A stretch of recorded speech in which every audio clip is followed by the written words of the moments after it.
Isang napakalaking paglipat ng kayamanan ang paparating, at ilan lamang sa mga zodiac signs ang mapapalad na tatanggap nito. Isa ka kaya sa kanila? Isipin mong magising isang araw na may biglaang biyaya, pera na hindi inaasahan, at mga oportunidad na kusa ng kumakatok sa pintuan mo. Hindi lang ito panaginip, ito ay isang tunay na pagkakataon para baguhin ang takbo ng iyong buhay. Manood ka ng mabuti dahil sa videong ito, ibubunyag kung aling mga zodiac signs ang kakampihan ng kapalaran at kung paano ka makapaghahanda para angkinin ang yaman na para sa iyo. Huwag mong palampasin ito. Kung gusto mong ipagpatuloy ang buong script sa ganitong tono, sabihin mo lang. Narito ang Filipino translation ng iyong script, maayos at may emosyon para sa target na audience. Matagal nang naniniwala ang mga Pilipino sa mga palatandaan, sa swerte, at sa kapangyarihan ng tadhana. Mula sa mga kwento ng ating mga lolo't lola hanggang sa mga ritual na ginagawa natin ngayon, ang paniniwala sa mga hindi nakikita ang siyang humubog sa ating mga pangarap at pag-asa. Kaya naman, tuwing may nababalitaan tayong hula, lalo na kung mula ito sa isang kilalang propeta tulad ni Nostradamus, agad itong kumakapit sa ating damdamin. Si Nostradamus, isang propetang nabuhay noong mga nakaraang siglo, ay nagbigay ng maraming hula na pinag-uusapan pa rin hanggang ngayon. At ngayon, may bago siyang hula, tungkol sa isang dakilang paglipat ng kayamanan na maaaring magbago ng buhay ng milyon-milyon kabilang na ang mga Pilipino tulad mo at ako.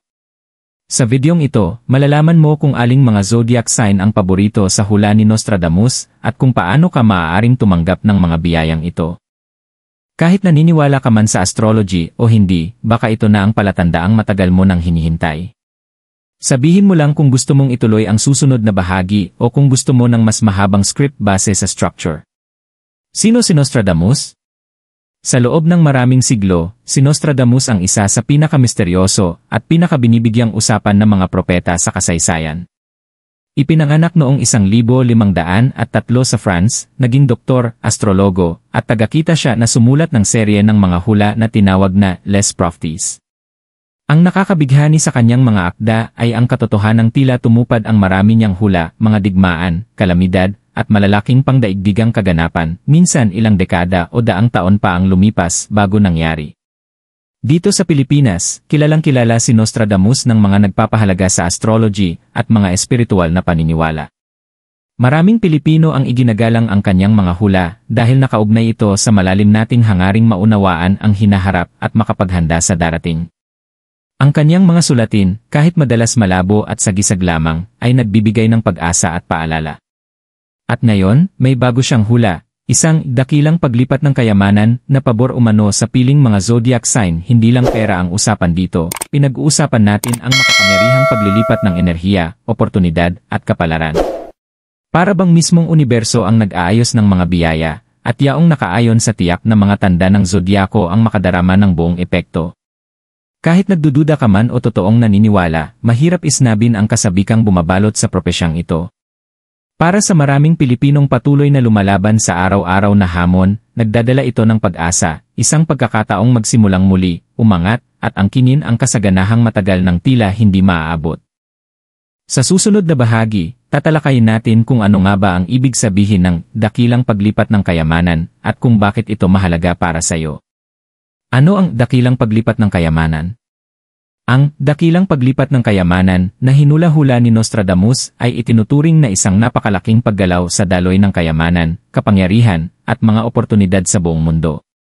Hindi lamang ito tungkol sa basta pagpapalitan ng pera, tungkol ito sa mas malalim, halos espiritual na muling pamamahagi ng enerhiya na pabor sa ilang tao, lugar, at maging sa piling zodiac sign. Para sa marami nating kababayang Pilipino, ang buhay ay tila walang katapusang pakikipaglaban, matinding trabaho, matinding pag-asa, pero pakiramdam ay natigil sa iisang pwesto. Nagbibigay ang propesyang ito ng makapangyarihang pangako, nagbabago na ang agos. Nangangahulugan ito ng pagbubukas ng mga bagong pintuan, pag-angat ng mga kayamanan, at pagdating ng mga biyayang dati tila imposibleng makamtan. Isipin mo ito bilang isang dambuhalang alon na sumasalubong sa mundo, nagdadala ng swerte at kasaganaan sa mga handa at nakaayon sa pagbabagong kosmiko. Tungkol ito sa tamang timing, matibay na paniniwala at maagap na pagkilos. Maliwanag ang mensahe ni Nostradamus, yaong nakakaalam maghanda at makakita ng kanilang pagkakataon ang unang makakatanggap ng mga biyayang ito. Makaapekto ang pagbabagong ito sa lahat, mula sa pananalapi, relasyon, hanggang sa personal na pag-unlad. Hinahamon nito ang bawat Pilipino na lumingon lampas sa araw-araw na paghihirap at manalig na darating ang pagbabago. Para itong modernong bayanihan, kung saan ang enerhiya ng komunidad ay nagsasanib puwersa upang mayangat ang bawat isa. Ngunit hindi ito magiging kusang bigay para sa lahat ng sabay-sabay. Ayon sa hula, piling zodiac sign lamang ang mapapaboran, ang mismong mga bituin ang maggagabay kung sino ang tatanggap ng kakaibang surge ng kasaganaan. Ang malaman kung aling mga sign ang paborito rito ay hindi lang basta kuryosidad, ito ay pagkakataon upang paghandaan ang iyong puso at isipan, iayon ang iyong enerhiya, at sulitin ang isang beses sa buhay na oportunidad. Sa susunod na bahagi, sisilipin natin ng mas malalim ang 6 na zodiac sign na hinulaang tatanggap ng dakilang paglipat ng kayamanan ni Nostradamus, at kung paano mo malalaman kung isa ka sa mga mapalad. Mga zodiac sign na pabor sa hula ni Nostradamus. 1. Aries, ang maalab at matapang na leader, ay isa sa unang sign na paborito sa dakilang paglipat ng kayamanan. Kilala sa kanilang determinasyon at tapang, likas sa Aries ang sumugal at magsimula ng bagong pakikipagsapalaran. Binibigyang diin ng hula ni Nostradamus si Aries bilang tagapanguna ng bagong alon ng kasaganaan. Para sa mga Pilipinong may Aries sa kanilang chart, nangangahulugan ito ng biglaang pagdami ng oportunidad sa negosyo, karera, o personal na proyekto. Maaaring ito ay bagong alok ng trabaho, hindi inaasahang kita, o isang breakthrough sa iyong hilig, tumutugma ang mga bituin upang gantimpalaan ang iyong pagsisikap at tapang. Para maakit ang biyayang ito, magtuon ang Aries sa kumpiyansa at malinaw na layunin. Bawat araw ay magsimula sa afirmasyon tulad ng, karapat-dapat ako sa tagumpay at yaman, at gumawa ng matapang na hakbang patungo sa iyong mga pangarap. Madalas na ginagamit ng mga Pilipino ang simpleng ritual, tulad ng pagsindi ng pulang kandila o pag-aalay ng barya sa altar, upang anyayahan ang kasaganaan. Alalahanin ang kwento ng isang Pilipinong negosyanteng Aries na, sa kabila ng mga pagsubok, nagtiwala sa proseso at ngayon ay namamayani sa kanyang negosyo. Maaaring ikaw na ang susunod. Aries, maghanda kang pumasok sa iyong kapangyarihan at angkinin ang kayamanang naghihintay para sa iyo. 2. Taurus, Abril 20, Mayo 20. Ang Taurus, ang matiisin at maaasahang sign, ay malalim ding paborito sa hula na ito. Kilala sa kanilang pagiging praktikal at pagnanais ng katatagan, matatagpuan ng mga Taurus na ang paglipat na ito ay magdudulot ng pangmatagalang seguridad sa pananalapi kaysa biglaang panalo. Ipinunto ni Nostradamus na makatatanggap ang mga Taurus ng kayamanan sa pamamagitan ng tuloy-tuloy na paglago, matalinong pamumuhunan, at mahusay na desisyon. Ito ang perpektong panahon para sa mga Pilipinong Taurus na magtuon sa pagtitipid, pagpaplano, at pag-aalaga sa pangmatagalang layunin. Ang mga simpleng ritual gaya ng pagtatago ng dahon ng basil sa iyong pitaka o pagwiwisik ng bigas sa pintuan, mga tradisyonal na simbolo ng kasaganaan sa Pilipinas, ay makakatulong upang buksan ang iyong landas. Kahit ikaw ay magsasaka, guro, o may-ari ng maliit na negosyo, gagawing matibay na pundasyon para sa iyong hinaharap ng nakaugat na kalikasan ng Taurus ang mga biyayang ito. Maniwala sa iyong pagtitiis, paparating na ang iyong panahon. 3. Gemini, Mayo 21, Hunyo 20. Ang Gemini, ang komunikatibo at madaling umangkop na sign, ay makikinabang sa mga bagong ugnayan at ideya. Ayon sa hula ni Nostradamus, dadaloy ang kayamanan sa pamamagitan ng network, pagkatuto, at komunikasyon. Maaaring makakita ang mga Pilipinong Gemini ng mga oportunidad mula sa pag-uusap, pagtitipon, o mga online na komunidad. Ito ang tamang sandali para ipahayag ang iyong katotohanan at yakapin ang likas mong kuryosidad. Makakatulong sa pagpapalakas ng iyong kakayahang mag-manifest ang mga ritual gaya ng pagsusulat ng iyong mga layunin o pagsindi ng dilaw na kandila. Panatilihing bukas ang isipan at maging handa sa pagkatuto, isang pag-uusap lang ang layo ng iyong kayamanan. 4. Cancer, Hunyo 21, Hulyo 22.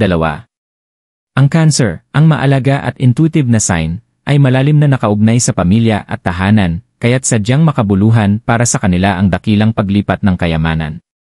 Hinula-hula ni Nostradamus na makatatanggap ang mga Cancer ng mga biyayang hindi lamang magpapabuti sa kanilang personal na pananalapi kundi magpapatatag rin sa kinabukasan ng kanilang pamilya. Para sa maraming Pilipino, ang pamilya ang pinakamahalaga. Ibig sabihin nito na kung ikaw ay Cancer, asahan ang mga oportunidad na magbibigay ng dagdag na seguridad at kaginhawaan para sa mga mahal mo sa buhay. Maaaring ito ay di inaasahang mana, promosyon sa trabaho, o kahit matagumpay na negosyo ng pamilya. Upang maakit ang mga biyayang ito, dapat magtiwala ang Cancer sa kanilang intuisyon at lumikha ng mga sagradong espasyo sa tahanan, tulad ng pagsindi ng puting kandila o paglalagay ng anting-anting na pinagpala ng matatanda. Ang tradisyonal na ritual ng pagpapala sa bahay o taimtim na panalangin ay makapagpapalakas pa ng positibong enerhiyang ito. Gagabayan ka ng iyong emosyonal na talino at malasakit sa paggawa ng tamang desisyon sa pananalapi sa panahong ito. Cancer, ihanda ang iyong puso para tanggapin ang kasaganaan na mag-aalaga hindi lamang sa iyo, kundi sa lahat ng mahal mo. 5. Leo, Hulyo 23, Agosto 22. Ang Leo, ang tiwala at bukas palad na leader, ay itinuturing ni Nostradamus bilang pangunahing makikinabang sa paglipat ng kayamanan.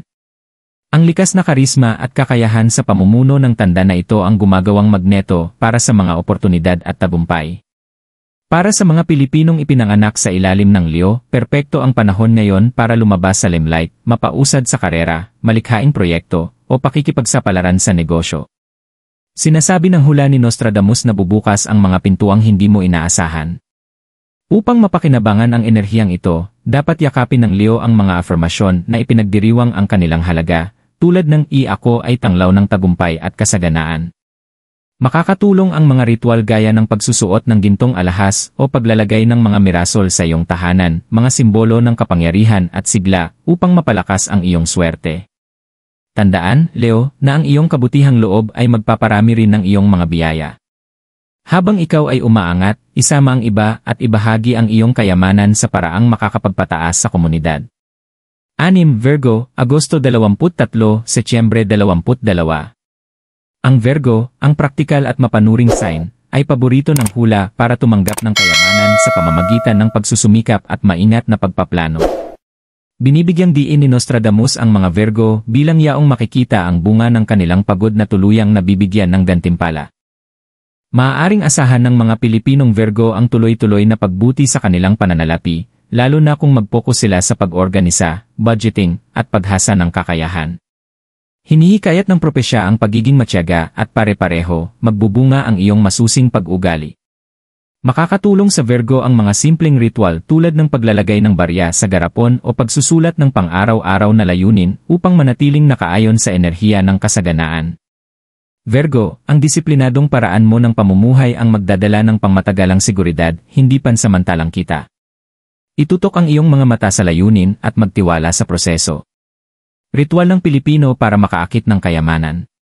Ngayon na alam mo na kung aling mga zodiac sign ang hinulaang papaboran ni Nostradamus sa dakilang paglipat ng kayamanan, panahon na para maghanda ang sarili at tanggapin ang mga biyayang ito. Dito sa Pilipinas, magkasabay ang ritual at pananampalataya. Ang mga simpleng gawain na pinagsama sa paniniwala ay may kapangyarihang magbukas ng mga pintuan at magbago ng enerhiya. Isang makapangyarihang at malawakang isinasagawang ritual sa Pilipinas ang gumagamit ng likas na elemento tulad ng barya, kandila, at mga halamang gamot, mga simbolo ng kasaganaan na nag-ugnay sa atin sa ating mga ninuno at sa universo. Hakbang 1, ihanda ang iyong espasyo. Pumili ng tahimik at malinis na lugar sa iyong bahay kung saan nakakaramdam ka ng katahimikan at pagiging focus. Maaaring ito ay maliit na altar o simpleng mesa. Sindihan ng berdeng o dilaw na kandila, kulay na sumisimbolo ng kayamanan at tagumpay. Hakbang 2, ihanda ang iyong mga kagamitan. Kakailanganin mo. Isang maliit na mangkok ng sariwang tubig. 3 barya mas mabuting bago at makintab. Isang dakot na hilaw na bigas o ilang dahon ng basil, mga simbolo ng kasaganaan sa Pilipinas. Isang maliit na piraso ng papel at panulat. Hakbang 3, itakda ang iyong layunin.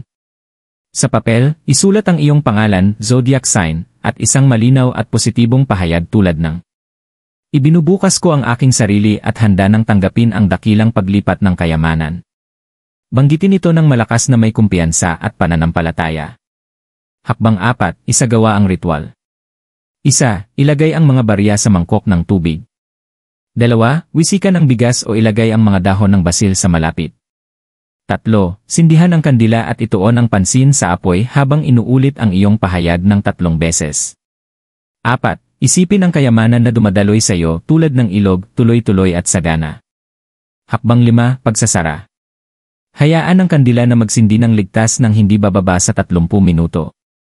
Itago ang mangkok sa isang ligtas na lugar magdamag, pagkatapos ay gamitin ang tubig upang iwisik sa paligid ng iyong bahay kinabukasan upang ikalat ang enerhiya ng kasaganaan. Ang ritual na ito ay nag-ugnay sa iyo sa makapangyarihang kosmikong pagbabagong hinulaang ni Nostradamus na binubuksan ang iyong puso at tahanan upang tanggapin ang mga biyayang nakalaan para sa iyong zodiac sign. Sa pagtatapos ng makapangyarihang mensahe ni Nostradamus, tandaan na ang dakilang paglipat ng kayamanan ay hindi lamang tungkol sa pera, ito ay pagbabago ng enerhiya, oportunidad at tadhana. Nagkatugma ang mga bituin para paboran ang ilang zodiac sign, kasama na ang sayo, at handa na ang universo na pagpalain ang mga nakahandang tumanggap. Para sa maraming Pilipino, puno ng hamon ang buhay, pero ipinapaalala sa atin ng propesya na paparating na ang pagbabago. Ito ang pagkakataong makalaya sa lumang paghihirap, malampasan ang mga limitasyon, at yakapin ang kasaganaan ng buong puso. Maniwala sa sarili. Magtiwala sa takdang panahon ng universo. At higit sa lahat, kumilos sa pamamagitan ng ritual, affirmasyon, o pagbukas ng isip at puso sa mga bagong posibilidad. Bilang isang komunidad, magtulungan tayo sa paglalakbay na ito. Ibahagi ang mensaheng ito sa pamilya at mga kaibigan upang makapaghanda rin sila. Mag-comment sa ibaba ng iyong zodiac sign at i-type ang affirmasyon. Handa din ilay tumanggapin yan aking ilay biyaya. Ihayag natin ang ating pananampalataya at humakbang ng buong tapang patungo sa hinaharap na inihula ni Nostradamus. Ngayon na ang iyong oras. Naghihintay ang iyong kayamanan. Sama-sama tayong ahon. Maraming salamat sa panonood. Huwag kalimutang i-like, i-share, at mag-subscribe para sa higit pang mga mensaheng magpapalakas sa iyong buhay at espiritu.